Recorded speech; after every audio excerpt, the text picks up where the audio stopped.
네, 반갑습니다. 저는 제3회 HSP 올림피아드 대상을 수상한 김재홍이라고 합니다.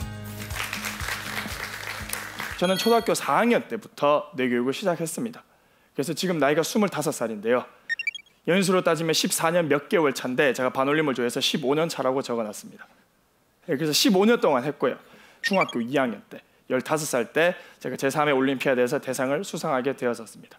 그리고 고등학교 때 이제 미국으로 넘어가서 세인트 존스버리 아카데미라는 미국의 고등학교를 졸업하고 현재 UC 버클리 대학교에 다니다가 2년 전쯤에 나라의 부름을 받고 군대를 가서 작년에 전역을 하고 지금 이 자리에 올 수 있는 기회가 마련되었었습니다. 네, 제가 이제 말씀드리기 전에 뇌교육 15년 차라고 제가 적어놨는데요.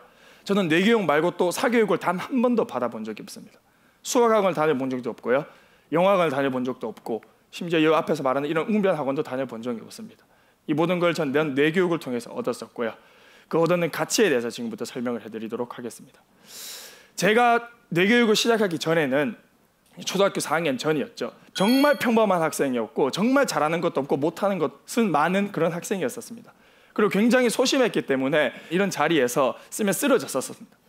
그런 학생이었는데 어떻게 변화가 왔냐. 다 뇌교육을 통해서 그런 일이 일어났는데요. 정말 평범했고 공부도 정말 어중간하고 못하는 것도 아니고 잘하는 것도 아닌 그런 학생이었었고, 근데 그런 학생이 꿈이 하나 있었습니다. 바로 검사였었는데요. 그게 저희 가문의 영광을 살리는 일이라고 저희 할머니께서 말을 하셨습니다. 그래서 초등학교 1학년 때부터 그 세뇌 교육의 결과로 나는 검사가 되어야겠다, 검사가 되어야겠다 라는 제가 가진 꿈이 아니라 저희 할머니께서 시키신 꿈을 제 가슴속에 품고 살아오던 찰나에 이 뇌교육을 만나게 되었었습니다. 초등학교 4학년 때 뇌교육을 시작했고요. 초등학교 5학년 때 HSP라는 프로그램을 시작하게 되었었습니다. HSP 프로그램 내에서 가장 핵심 과정으로 안대를 쓰고 눈앞에 보이지 않는 카드를 보는 그런 과정이 있습니다. 그런 교육 방법이 있는데 그 방법이 남들이 볼 때는 저 터무니없는 것을 왜 하냐, 저게 무슨 도움이 되냐 대체, 이렇게 말을 할 수가 있는데 저는 그 안대 속에서 카드를 보면서 모든 것을 배웠었습니다. 딱 안대를 쓰면 이런 느낌입니다. 이 턱 밑까지, 이 가슴골까지 오는 그런 안대인데 숨이 막히고요. 숨을 쉬고 싶은데 굉장히 곤란해집니다. 그리고 맨날 잘 보이는 눈을 뜨고 다니다가 안대를 쓰게 되니까 눈을 감게 되고 너무 답답하고 앞에 무슨 일이 벌어져 있는지 모르는 상황이고, 그런 자신의 한계를 일부러 만드는 겁니다. 안대 속에서. 그 자신의 한계를 만들어서 한계를 스스로 만든 상황에서 눈앞에 카드를 보기 위해서 정말 고도의 집중 훈련을 합니다. 그러려면은 내가 호흡이 잘 안 되는 것도 극복을 해야 할 거고요. 내가 눈이 안 보이는 그 장애도 극복을 해야 할 거고요. 말도 안 되는 환경을 만들어서 그 환경을 스스로 극복하고 나아가는 그 단계를 만드는 것이 바로 HSP 내에 있는 카드북이라는 프로그램인데요. 근데 제가 사실 이 안대 속에서 봤던 것은 카드의 색깔도 도형의 모양도 알파벳도 아니고요. 제 가슴 속에 정말 묻혀져 있던 바로 꿈과 비전이었습니다. 제가 제 한계를 너무나도 어렵게 힘들게 매일매일 넘다 보니까요, 제 자신의 내면을 보게 되었습니다. 정말 힘든 장애물이 눈앞에 놓여있는데 그걸 또 극복하고 또 극복하다 보니까 제 깊은 내면까지 들어가게 되었습니다. 그 깊은 내면에서 외치는 그 소리가 뭐였었냐면은, 정말 내가 열심히 성공해서 돈 많이 벌고 높은 지위를 가졌는데 그게 과연 내가 정말 행복할 수 있는 길일까? 그런 생각이 듭니다.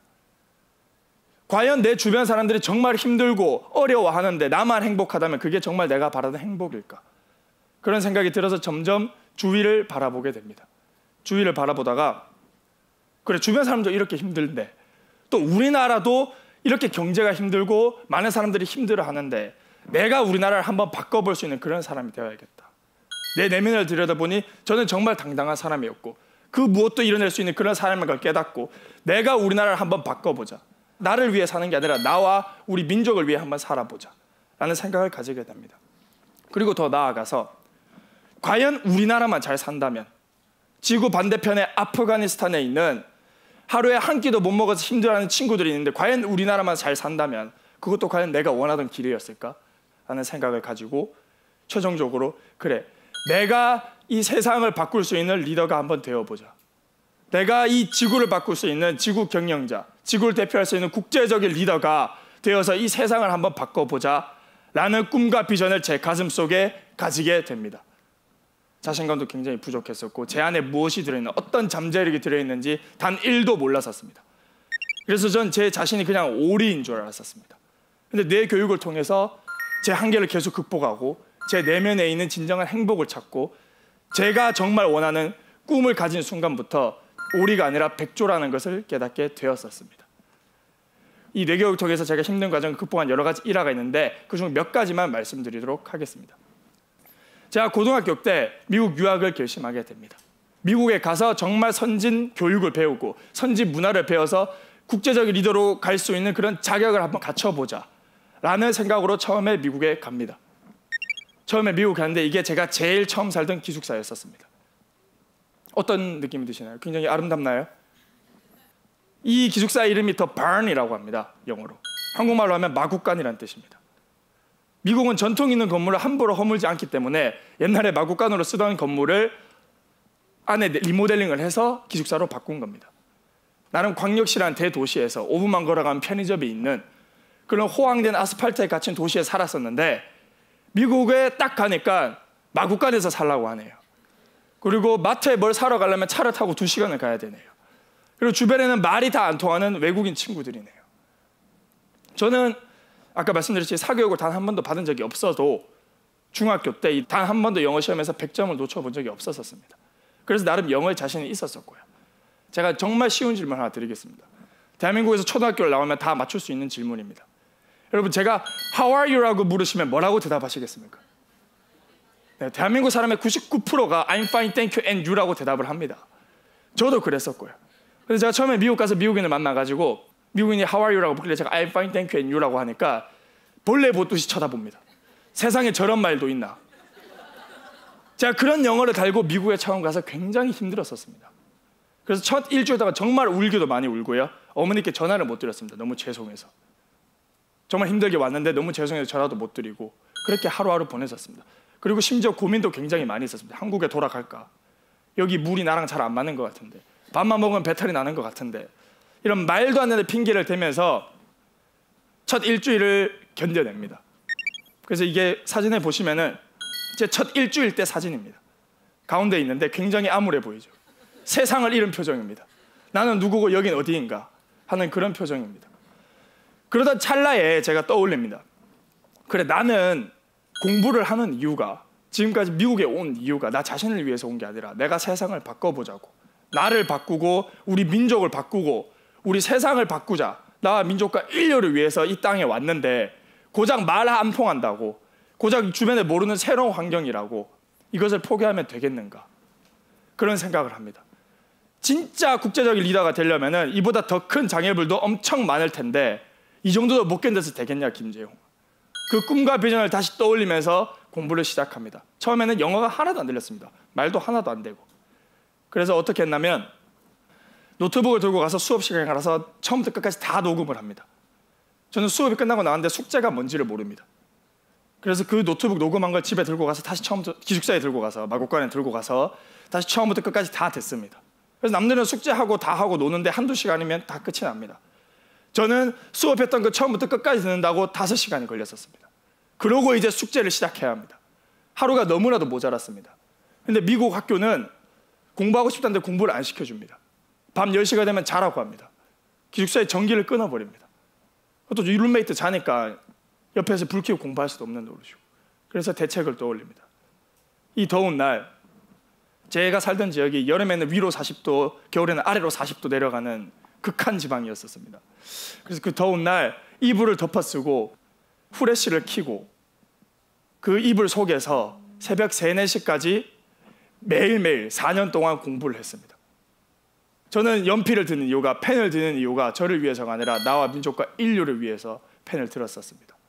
그렇기 때문에 그 펜이 너무나도 무거웠고 그 펜을 내려놓을 수가 없었습니다. 제가 만족할 때까지. 그렇게 새벽 3시까지 하루에 2-3시간 자면서 4년을 공부한 결과 저희 학교에서 최초로 아시아인 최초로 한국인 최초로 차석 졸업을 하게 됩니다. 차석 졸업을 하게 되고 또 아시아인 최초로 3,000명이 되는 관중들 앞에서 졸업 연설도 하는 영광을 가지게 되었었습니다. 저는 이게 동기부여의 차이라고 생각합니다. 그 동기부여의 차이가 저를 만들었고 그 동기부여를 저를 뇌교육에서 가져온 것입니다. 그런데 남들이 이런 얘기를 많이 합니다. 그래, 미국 가서 넌 공부만 했겠네. 실제로 한국 친구들이 미국에서 별명이 널드입니다. 한국말로 하면 공부벌레라는 뜻입니다. 그리고 저희 학교가 1000명이 사는 학교였었습니다. 200명이 기숙사생이 있고 800명이 출퇴근하는 미국인들이었습니다. 그런데 그 800명과 200명 사이에 인종차별이 너무 심한 겁니다. 다른 나라에서 온 기숙사생들을 너무 무시하고 백인들이 자기가 최고인 줄 알고 그 보이지 않는 갭, 그게 보였던 겁니다. 그래서 제가 학교 가서 따졌습니다. 왜 이런 걸 방치해 두냐. 그러니까 그게 학교 전통이랍니다. 이미 150년간 이어온 전통이기 때문에 나는 어떻게 할 수가 없다라고 합니다. 그래서 그래, 학교가 못 바꾼 거 내가 바꿔보자라고 마음을 먹습니다. 그래서 처음에 미국인한테 그냥 다가갑니다. 다가가서 막 묻습니다. 우리 집에 플레이스테이션, 엑스박스가 있는데 우리 기숙사에 게임 한 판 하러 올래? 라고 하면 10명 중 한 4명 정도, 5명 정도는 오케이를 합니다. 그런데 나머지 5명은 벌레 보듯이 보고 꺼지라고 합니다. 마늘 냄새 난다. 저리 가라. 난 너희들이랑 안 논다. 그렇게 퇴짜를 맞고 저는 다짐합니다.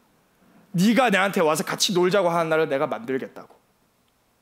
그렇게 계속해서 애들을 데려오고 같이 얘기도 나누고 그리고 뇌 체조도 알려주면서 이렇게 점점 가까워지는 시간을 많이 가졌었습니다. 그런 시간을 가지다 보니까 제가 이제 학교를 끝나고 너무 피곤해가지고 이제 집에 가서 좀 쉬어야겠다 하고 집을 갑니다. 그 집을 가니까 베란다에서 미국인 친구 20명이 넘는 친구들이 저와 함께 놀자고 저를 기다리고 있는 겁니다. 제가 그 장벽을 허물었었고 제가 한국인의 문화를 알렸고 한국인들도 이렇게 대단한 사람이라는 것을 그 자리에서 알리고 왔었습니다. 그리고 학교를 졸업할 때 학교에 있는 10개의 리더십 포지션 중에 8개를 제가 다 하고 왔습니다. 또 그 사이에 보이지 않는 인종차별을 없애려고 굉장히 노력도 많이 했었습니다.